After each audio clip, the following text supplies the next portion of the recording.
저는 지금으로부터 3년 전에 지금의 제 아내를 만나게 되었죠. 제게는 너무 과분할 정도로 예쁘고 어린 여자친구가 생겨서 행복할 따름이었죠. 그래서 그랬는지 연애를 하면서 사소한 문제들에 대해서 너무 쉽게 지나치기도 했던 것 같습니다. 여자들이 남자들보다는 정신연령이 더 높고 어른스럽다고 말들은 하지만 확실히 9살이 어린 여자친구는 어리다는 느낌이 종종 들었었죠. 사회 경험이 없어서 그런 건지 돈에 대한 개념도 없는지 제 신용카드를 줬는데 적게는 최소 200만 원에서 많이 쓸 때는 1000만 원 가까이 쓴 적도 있었습니다. 나름대로 여유가 있었기에 심각한 문제까지는 아니라고 착각을 했었죠. 그래서 그렇게 많이 썼을 때는 은근슬쩍 잘못된 걸 지적해줬더니 알겠다고 하더라고요. 하지만 괜찮아졌나 싶더니 자연스럽게 또다시 사용 금액이 올라가더군요.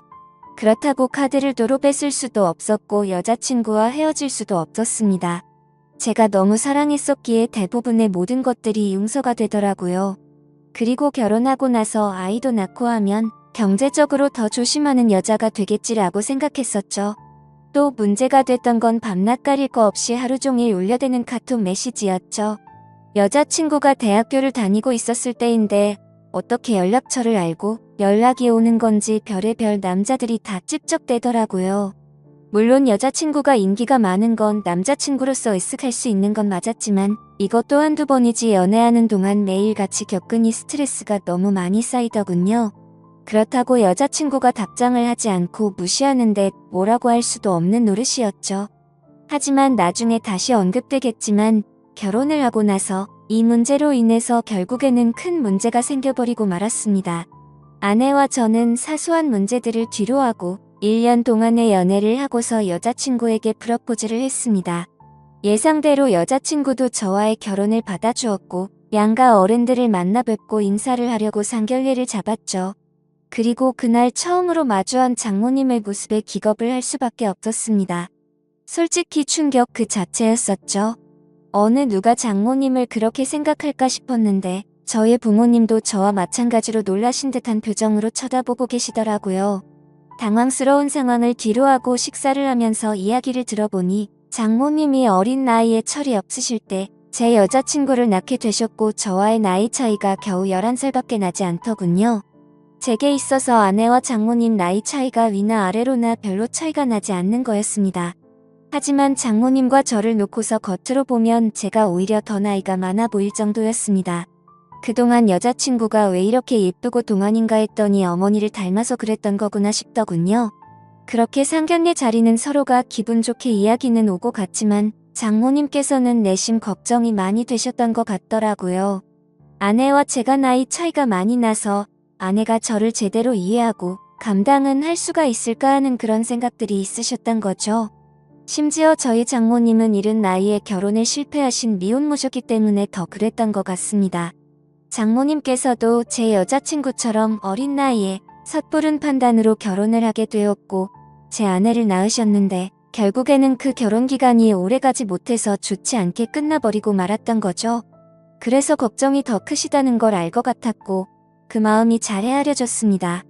저는 장모님께 말했습니다. 제가 나이에 비해 나름대로 산전수전 다 겪어봤고 나이도 많은 제가 여자친구를 잘 이해해주면서 예쁘게 살겠다고 했고 저를 믿고 맡겨달라고 말씀을 드렸죠. 그러자 다행히도 장모님은 그제서야 조금은 걱정을 덜어주셨고 기분 좋게 상견례 자리가 끝이 났습니다. 그날 이후 여자친구와는 1년의 짧은 연애기간을 마침표를 찍고서 곧바로 결혼식을 올렸습니다. 그야말로 누가 보더라도 초고속으로 결혼을 한 거였죠. 요즘에는 10살 정도 차이 나는 커플들이 흔하다 싶을 정도로 많았는데 그런 커플들을 보면 인고 부부들처럼 잘들 사니까 크게 문제될 거라는 생각은 없었습니다. 그러나 그런 이상과 현실은 너무나도 다르다는 걸 알기까지 그리 오래 걸리지가 않았죠. 처음에 1년 동안은 다른 사람들과 다름없이 행복하게 잘 지냈습니다. 하지만 결혼 전부터 문제였던 다른 남자들의 연락이 문제였던 거죠.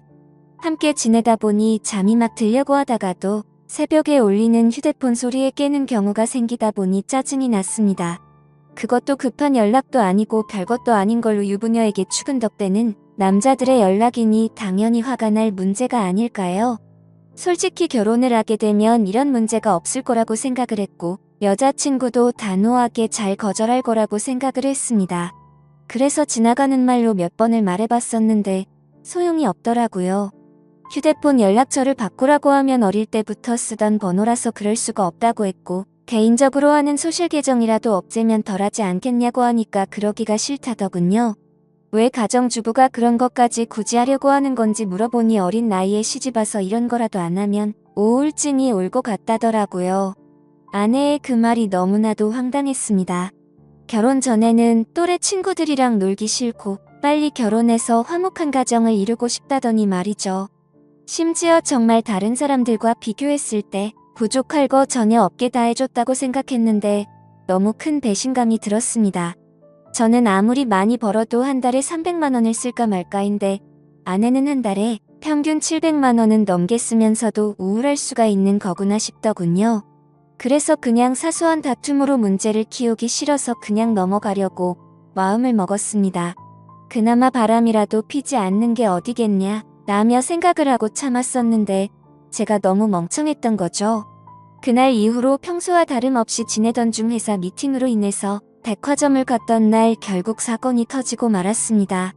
그 백화점은 평상시에 아내가 자주 가던 곳이었기에 혹시라도 아내가 오늘도 그곳에 왔으면 같이 밥이라도 먹으려고 어디냐고 연락을 했더니 집이라고 하더라고요. 그래서 알겠다고 대답을 하고 나서 백화점 직원과 회의를 시작했고 1시간 정도 뒤쯤 회사로 가려고 하는데 익숙한 모습이 보이더군요. 혹시나 하는 마음에 자세히 보니 제 아내가 맞았습니다. 그것도 옆에는 누가 봐도 잘생기고 키가 큰 훈훈한 젊은 남자와 말이죠. 순식간에 피가 거꾸로 솟는 기분에 당장 뛰어가서 난리를 치고 싶었지만 옆에는 미팅을 같이 한 백화점 직원과 제 회사 직원이 있었기에 그럴 수가 없었습니다. 저는 두 사람에게 급한 일이 생겼다고 말하고는 자리를 피해서 조용히 아내를 뒤따라갔죠. 일단 제가 오해를 하는 걸 수도 있고 나중에 혹시라도 모른다는 마음에 증거를 확보하려고 사진을 찍었습니다. 제발 제가 착각하는 거라고 믿고 싶었지만 그런 바람은 이루어지지가 않더군요. 잠깐 동안 따라다녔지만 마치 연인처럼 팔짱을 끼는가 하며 남자 신발부터 시작해서 화장품이며 옷을 사서는 죄다 그 남자에게 선물을 하고 있더라고요. 그것도 제가 열심히 일해서 번 돈으로 말이죠. 그동안 제 것을 종종 사왔기에 카드 내역을 보면서도 단 한 번도 의심을 해본 적이 없었습니다. 그렇게 아내와 그 남자는 백화점 쇼핑을 마치더니 겁을 상실해버린 건지 너무나도 자연스럽게 팔짱을 낀 채로 엘리베이터로 향하더군요. 솔직히 그때 많은 고민을 했습니다. 분노가 머리끝까지 치밀어 올라서 당장 달려가서 난리를 칠까도 생각했지만 이혼을 해야겠다라는 생각이 들었기에 억지로 참으면서 따라갔습니다. 다행인지 아닌 건지는 참 모르겠지만 그 둘은 다른 연인들처럼 데이트를 하는 것 같더니 밥을 먹고서 각자 헤어지더군요. 아내가 집으로 들어가는 걸 확인하고 나서 차에 앉아서 한참 동안을 고민했습니다. 증거가 충분하지 않은 마당에 지금 모든 걸 밝혀버릴지 아니면 무조건 이혼한다는 생각으로 확실한 증거를 수집할지 말이죠. 그런데 그런 증거를 수집하는 걸 상상만 해도 정신이 나갈 것 같더라고요. 결국 도저히 이대로는 참을 수가 없어서 곧바로 집으로 들어가서 아내를 불렀습니다. 무표정으로 차분한 목소리로 부르는 게 이상하다는 걸 눈치챘는지 아내는 제 눈치를 살피더군요. 그래서 저는 지금부터 내가 하는 이야기에 거짓말을 조금이라도 한다면 우리 사이는 끝이라고 못을 박았습니다. 그리고 나서 아침에 찍었던 사진들을 보여주면서 이 남자 누구냐고 물어봤죠. 그러자 아내는 정말 미안하답니다. 그런데 생각하는 그런 오해할 짓은 절대로 하지 않았다고 하더군요. 그동안 아내는 집에서 가정주부로 살면 마냥 행복할 줄만 알았답니다. 그런데 집에서만 지내다 보니 너무 우울증이 심해졌고 그러다가 메시지를 주던 한 남자와 이야기를 했답니다. 결국 그러다 호감이 가서 연락을 주고받았지만 오늘 만난 게 2번째였고 그 남자와 아무런 일도 없었다고 하더라고요. 솔직히 그 말이 믿고는 싶었지만 바보같이 온전히 다 믿을 수가 없어서 말했습니다. 너는 겨우 2번 만난 사람한테 저런 명품들은 선물하냐고 물어봤죠. 그러자 아내는 자신이 너무 돈에 대해서 별 다른 생각이 없었던 것 같았다고 하더군요. 그냥 아무런 생각도 없이 선물을 해준 건데 지금 생각해보니 제정신이 아니었던 것 같답니다. 저는 그래서 단호하게 무표정으로 대답을 했죠. 이미 우리는 신뢰가 깨져서 예전처럼 믿고 지낼 수가 없을 것 같다고 말했고 이혼하자고 했습니다. 그제서야 아내는 상황의 심각성을 깨달았는지 울면서 말했죠. 거짓말 없이 전부 솔직하게 말했는데 왜 그러는 거냐며 2번 다시는 이런 일 없을 테니까 한 번만 용서해달라고 했고 제 발음대로 개인 소셜 계정도 지울 거고 연락처도 다 바꿔버린다고 하더군요. 그리고 카드도 사용하면 오해할 일 없게 카드 내역 전부 보라고 하면서 울더라고요. 솔직히 너무 많이 사랑했었기 때문에 이혼을 한 번도 생각조차 못 해본 터라 저도 너무 당황스러웠습니다. 그래서 어떻게 하는 게 맞을지 한참을 고민하다가 아내의 눈물에 마음이 약해져서 결국 용서를 해주게 되었죠. 그래도 그날부터는 많은 부분들이 달라지기 시작했습니다. 아내는 약속했듯이 번호도 바꾸고 소셜 계정도 지워버렸고 지나친 카드 사용도 줄어들었죠. 그리고 우울한 마음을 없애고 요리를 배울 거라며 장모님 댁을 자주 왕래하더라고요. 하지만 그런 모습에도 불구하고 제 깊숙이 자리 잡은 의심은 절대로 사라지지가 않았습니다. 아내의 말대로 장모님 댁을 가는 게 맞는지 몰래 따라가 본 것도 수차례였으니 말이죠. 아무튼 그렇게 겉으로는 아무렇지 않은 척 생활을 하던 중 아내는 임신을 하게 되었습니다. 그 소식을 듣고부터는 아내에 대한 의심도 많이 줄어들었던 것 같고 예전처럼 아낌없이 잘 대해줬죠. 그리고 날이 갈수록 평소에도 장모님을 잘 따르던 아내는 신체적인 변화들이 생겨나자 그 이전보다도 더욱 많이 장모님을 찾았고 아내가 장모님 댁을 가는 횟수보다도 장모님께서 저희 집으로 찾아오시는 경우가 더 잦아지셨습니다. 저희 집과 장모님 댁은 대중교통을 이용하게 되면 비교적으로 가까운 거리여서 장모님은 이른 아침에 저희 집으로 찾아오셔서 제 저녁까지 챙겨주셨습니다. 뭔가 기분이 참 묘하더라고요. 무슨 미모의 여배우가 와서 밥을 차려주는 기분인데 장모님은 음식 솜씨도 너무 훌륭하셨죠. 저는 그렇게까지 해주시는 장모님을 보면서 늘 감사했습니다. 그렇게 하루하루를 지내다 보니 아내가 임신 8개월이 넘었을 때부터 우리 부부는 갑자기 싸움이 잦아졌습니다. 제가 아내를 예전처럼 잘 대해줘서 그런 건지 아내의 본성이 다시 나오는 건가 싶은 그런 기분이었죠.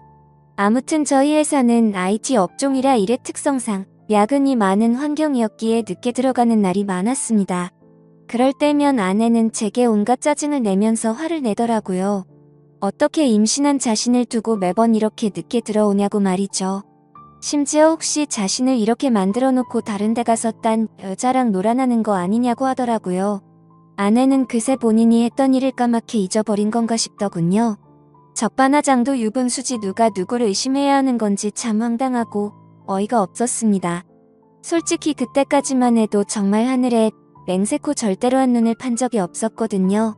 그리고 사장이라는 자리에 있기 때문에 가끔은 사기 진작을 위해서라도 직원들과 회식을 해야 하는데도 불구하고 사회생활을 안 해본 티를 내는 건지 아내는 그런 상황들을 절대로 이해해주지 않더라고요. 그냥 회사 일부터 시작해서 집안일까지 일부러 시비를 거는 거 아닌가 하는 생각까지 들었습니다.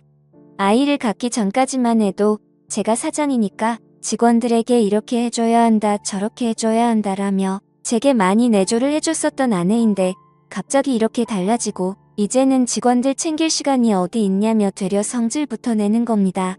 그런 모습들로 인해 저도 마음이 많이 지쳤고 제 나름대로 힘들어서 술로 스트레스를 풀어가면서 지내왔습니다. 그리고 그렇게 힘들어하는 모습들을 장모님이 가장 가까이에서 지켜보고 계셨었죠. 그러던 어느 날 제가 퇴근하고 집으로 돌아오자 장모님께서는 피곤하지 않으면 집까지 데려다 줄 수 없겠냐고 하시면서 조심스레 말씀을 건네시는 겁니다. 동시에 제 아내에게 박서방을 데리고 가서 집에 무거운 물건들 위치를 좀 바꾼다며 저녁 먹이고서 집으로 돌려보내겠다고 하시더군요. 아내는 알겠다면서 집에 올 때 아이스크림을 사오라고 해서 저는 아내에게 알겠다고 대답을 하고서 집 밖으로 나섰습니다. 그렇게 장모님 댁으로 가는 도중에 이런저런 다양한 이야기들을 많이 했습니다. 장모님께서는 제가 많이 힘들 것 같다면서 저를 위로해 주셨고 지금은 힘들더라도 나중에는 상황이 나아질 거라고 말을 해주시더라고요. 저는 저를 위로해 주시는 장모님에게 고마운 마음이 들었고 평상시에도 장모님께서 미혼모였다는 사실을 알게 된 후부터 아내를 곱고 바르게 잘 키우셨다는 생각에 존경스러웠습니다. 그래서 아무 생각 없이 그런 모습이 존경스럽다고 말씀을 드렸는데 당황스럽게도 장모님께서는 갑자기 왈칵 눈물을 흘리시더라고요. 그러시면서 왜 미혼모가 되었는지에 대한 이야기들을 해주시고 왜 혼자서 딸을 키워왔는지 그런 많은 이야기들을 해주시더라고요. 저는 그런 장모님을 보면서 어린 나이 때부터 마음고생이 심하셨겠구나 생각도 들었고 장모님이 이제는 제게 마음을 많이 열어주셨구나 라는 생각을 하였습니다. 그리고 그런 이야기를 듣고 있자니 저도 덩달아 마음이 아팠고 아직도 여자같이 어린 장모님을 보면서 묘한 감정이 생겨나더라고요.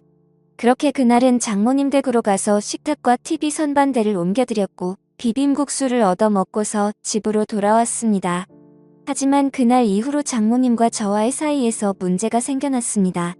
점심에 매일 밖에서 음식을 사서 챙겨 먹는 걸 말씀드렸는데 그런 저를 안쓰럽게 생각해 주셨는지 장모님은 매일같이 도시락을 직접 싸서 제게 가져다 주셨습니다.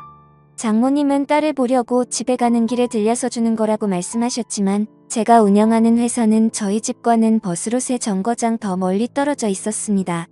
그래서 처음에는 장모님의 수고스러움에 부담스러운 마음도 있었지만 어느 순간부터는 장모님과 점점 더 가까워졌고 그런 일상들이 당연하게 여겨지더군요. 그러다 보니 오늘은 무슨 반찬을 갖다 주실까라는 생각도 하고 저도 모르게 장모님을 기다리고 있더라고요. 그리고 그런 나날들을 보내다 보니 경비실에 계신 분들과 청소하는 분들이 사모님이 이렇게 정성스럽게 도시락을 매일 갖다 주시냐며 사모님이 연예인처럼 미인이시다 라고 하시더군요. 아마도 주변 분들이 볼 때는 당연히 부부 사이라고 봤을 것 같습니다. 장모님의 외모는 너무 동안에다가 저와 나이 차이도 많지 않았고 미모도 연예인처럼 훌륭하셨으니깐요. 심지어 어떤 장모님이 이렇게 매일같이 도시락을 싸서 직접 갖다 줄 거라고 상상이나 할까요? 저는 아내와 연애할 때부터 결혼해서까지 이렇게 따뜻한 배려를 받는 건 처음이었고 정말 아내와 장모님의 행동이 비교가 되면서 뭔가 모를 마음이 들더라고요. 아무튼 그렇게 시간은 흘러갔고 저와 아내 사이에서 아이가 태어났습니다. 하지만 믿음이 깨지지 않을 거라고 수천 번을 생각했지만 그때부터 또다시 의심이 커져갔죠. 누가 보더라도 아이의 생김새가 아내도 닮지 않았고 저와도 너무나도 달랐기 때문입니다. 물론 조금 더 커봐야 알 수 있다고는 하지만 의심보다는 확실한 게 좋다고 생각을 했고 저는 조용히 유전자 검사를 의뢰하게 되었죠. 그렇게 아내는 아무것도 모른 채 아이를 낳고 산후조리원에 있었고 그동안 저는 혼자서 집에 있어야 했습니다. 아내의 몸이 약한 편이라 남들보다 더 길게 해서 3주 동안 그곳에서 지내기로 했고 그러면 그 오랫동안 제가 밥도 제대로 못 챙겨 먹겠고 살림도 제대로 안 되겠다며 장모님과 아내가 말하더군요. 그렇게 여차저차 아내가 퇴원하고 집으로 돌아올 때까지 당분간은 장모님께서 저희 집에서 생활을 하시기로 했습니다. 유전자 검사 결과가 나오기까지 비밀로 하기 위해서 평상시와 다름없이 행동했습니다. 첫째 날에는 산후조리원에서 밤 늦게까지 있다가 집으로 돌아와서 별 다른 일이 벌어지지 않았는데 둘째 날에는 결국 일어나서는 안 될 일이 벌어지고야 말았습니다. 그날은 첫째 날보다 일찍 집으로 들어갔는데 장모님이 민소매에 굉장히 짧은 반바지에 편한 차림으로 청소를 하고 계시는 겁니다.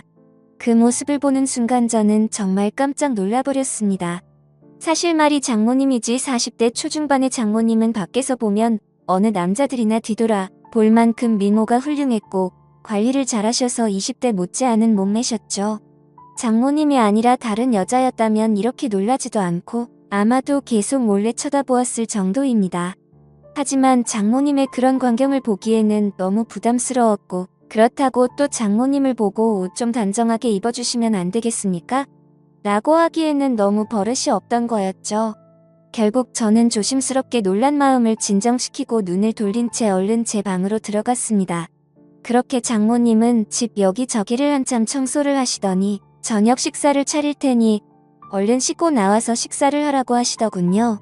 그렇게 저는 샤워를 하러 들어갔고 장모님과 단둘이 집에 있는데 이렇게 샤워를 하고 있자니 뭔가 기분이 묘하고 기분이 싱숭생숭하고 묘한 생각이 들기까지 하더라고요. 저는 샤워를 마치고 장모님과 저녁 식사 자리를 가지면서 밥을 먹고 있었습니다. 장모님은 그동안 딸이 임신하고부터 아내가 그동안 저에게 했던 행동들에 대해서 이해해 주라면서 미안하다고 사과를 하시더라고요.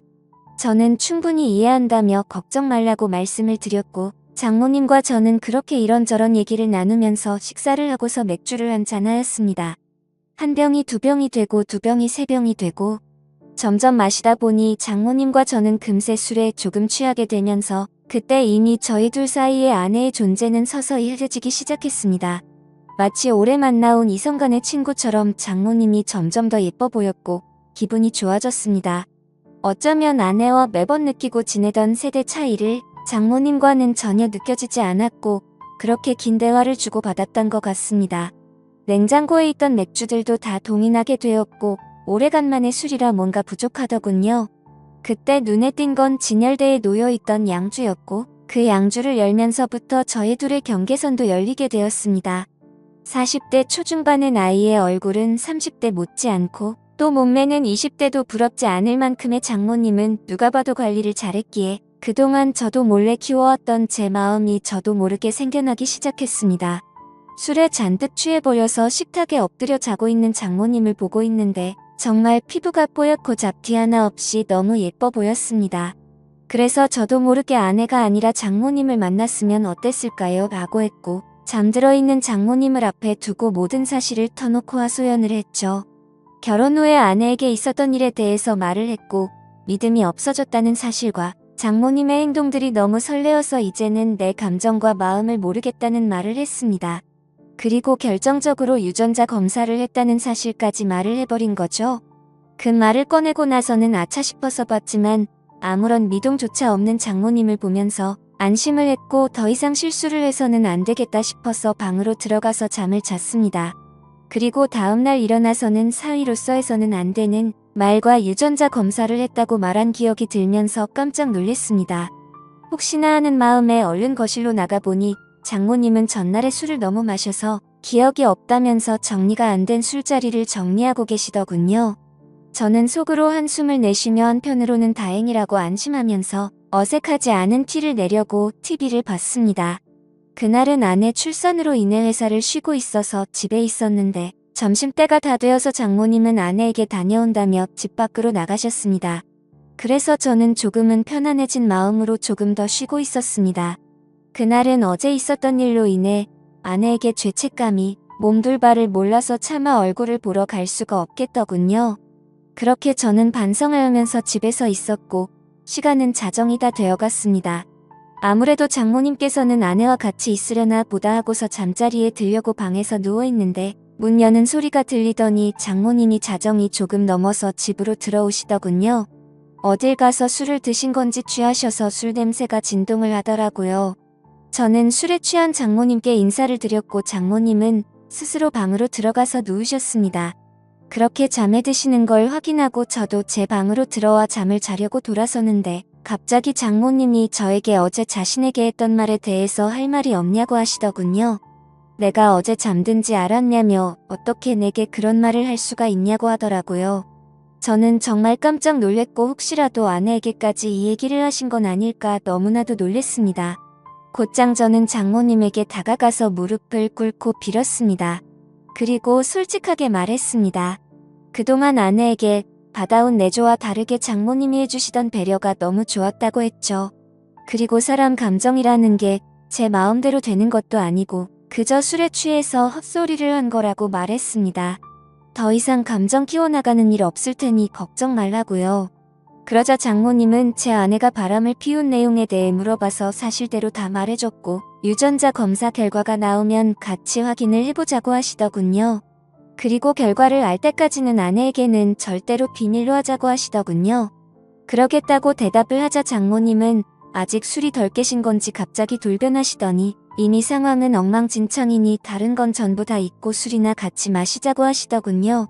그래서 저도 도저히 맨정신으로 버티기엔 감당이 되지 않았고 양주를 거의 원샷 하다시피 마셨고 어제보다 더 많은 술을 마셨습니다. 그러던 중 장모님은 자신에게 느꼈던 감정이 진심이냐고 물어봤고 저는 장모님에게 그동안 느꼈던 고마움과 감정들에 대해서 솔직하게 말씀을 드렸죠. 그러자 장모님도 이런 감정은 처음 든다고 하시면서 딸애가 어쩌다 저렇게 된 건지 자신이 어릴 때 실수를 해서 자신의 청춘도 다 날리고 인생을 다 망친 것 같다면서 눈물을 흘리시더라고요. 갑작스러운 모습에 놀라서 얼른 눈물을 닦아드리고 다독여드리다 보니 또 다시 묘한 기류가 흘러버렸죠. 결국 장모님과 저는 절대로 가져서는 안 될 서로의 감정을 알게 되었고 아마도 그날 이후로 아내에 대한 생각과 죄책감은 사라지고 없어진 것 같았습니다.